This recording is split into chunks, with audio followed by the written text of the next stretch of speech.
Halo Sobat Ilmu Giziku, setelah melihat judul video ini, apakah kalian bisa membayangkan kalau ternyata belalang memiliki khasiat yang dapat membantu mencegah terjadinya stunting?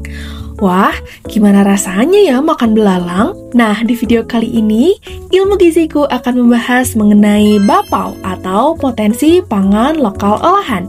Eits, seperti biasa, sebelum itu jangan lupa klik tanda subscribe dan nyalakan notif loncengnya ya, agar tidak ketinggalan video dan informasi kita yang terbaru. Hayo teman-teman, apakah kalian masih ingat dengan permasalahan stunting? Ternyata, prevalensi stunting berdasarkan data World Health Organization atau WHO di tahun 2022, terdapat 5,6% balita di dunia menderita gizi lebih, 6,8% menderita gizi kurang, dan gizi buruk, serta 22,3% atau 148,1 juta mengalami stunting. Menurut Survei Status Gizi Indonesia atau SSGI, memperoleh hasil prevalensi stunting di Indonesia sebesar 21,6%.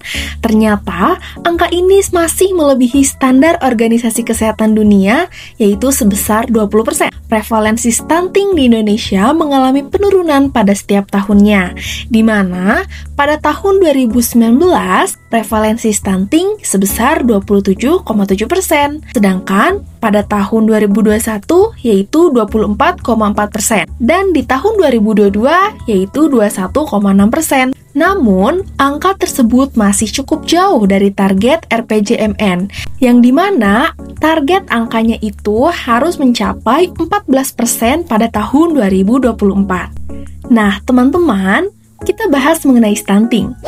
Stunting merupakan gangguan tumbuh kembang anak yang dapat disebabkan oleh kekurangan asupan gizi di masa lalu. Salah satu faktor penyebab stunting yaitu kurangnya kelengkapan protein hewani. Oleh karena itu, balita stunting dapat dicegah dengan konsumsi makanan tinggi protein hewani. Protein dapat diperoleh dari sumber bahan makanan nabati maupun hewani. Namun, protein hewani ini dapat mempercepat pertumbuhan dan mencegah terjadinya stunting pada balita. Hal ini disebabkan karena protein hewani memiliki kandungan asam amino esensial yang dapat mensintesis hormon pertumbuhan sehingga dapat mempersingkat laju pertumbuhan pada anak. Nah, ternyata protein hewani itu bisa kita dapatkan pada hewan belalang juga loh. Hah? Belalang? Serius? Iya, belalang. Tapi, belalang yang mana ya? Apakah belalang yang ini? Ini? Mentadu macam mana Upin tidur? Sini aku bahas.